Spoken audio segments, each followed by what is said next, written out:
आम्ही पुणेकर संस्था आणि श्री पांडुरंग आदर्श सेवा ट्रस्ट यांच्या वतीनं राष्ट्रवीर सैनिक बंधुता रक्षाबंधन यात्रा 2024 पुणे ते भारत पाक सीमेवरील कुपवाडा जिल्ह्यातील केरन सेक्टर येथे सीमेवरील जवानांना राखी बांधून रक्षाबंधन साजरी करण्यात आली। तसेच जवानांना शुभेच्छा पत्र आणि रक्षाबंधन पेंटिंग देण्यात आले। यावेळी आम्ही पुणेकर संस्थेचे हेमंत जाधव, संतोष फुटक, पांडुरंग आदर्श सेवा ट्रस्टचे सूरज परदेशी, सागर बोधगिरे, लष्करी अधिकारी आणि सैन्यातील जवान उपस्थित होते। या रक्षाबंधन यात्रेची सुरुवात पुण्याहून by road Mumbai, Ahmedabad, Udaipur, Jaipur, Delhi, Pathankot, Udhampur, Jammu Kashmir, Srinagar, Kupwara, Keran border पर्यंत करण्यात आली। यावेळी लष्करी अधिकाऱ्यांनी पुण्यातील शाळांमधील मुलांनी तयार केलेल्या राख्या आणि शुभेच्छा पत्रे पाहून समाधान व्यक्त केले।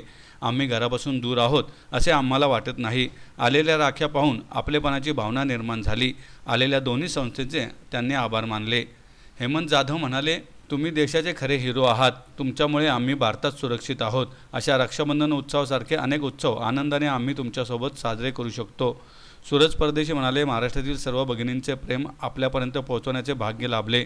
सीमेवरील जवान दिवस रात्र आपले घर परिवार सोडून देशाची सीमेवर रक्षा करत असतात। देशातील सर्व भगिनी आपल्यासोबत आहेत। जवानांसोबत रक्षाबंधन करणे हेच खरे रक्षाबंधन आहे असे आम्ही दोन्ही संस्थेला वाटते। कार्यक्रमाचे सूत्रसंचालन सागर बोधगिरे यांनी केले आणि संतोष फुटक यांनी आभार मानले। महाराष्ट्रातल्या भगिनींकडनं आणि लहान मुलींकडनं जे आलेले ग्रीटिंग्स, राख्या ह्या तुम्ही आम्हाला ज्या पोचवल्या आहेत त्या आम्ही पण आमच्या सगळ्या ट्रूप्सपर्यंत पोचू आणि त्यांच्या सगळ्यांचा शुभ संदेश आम्ही सगळ्या आमच्या ट्रूप्सपर्यंत पोचू। आणखी एकदा थँक्यू, धन्यवाद, ऑल द व्हेरी बेस्ट। ठीक आहे, जय महाराष्ट्र, जय हिंद।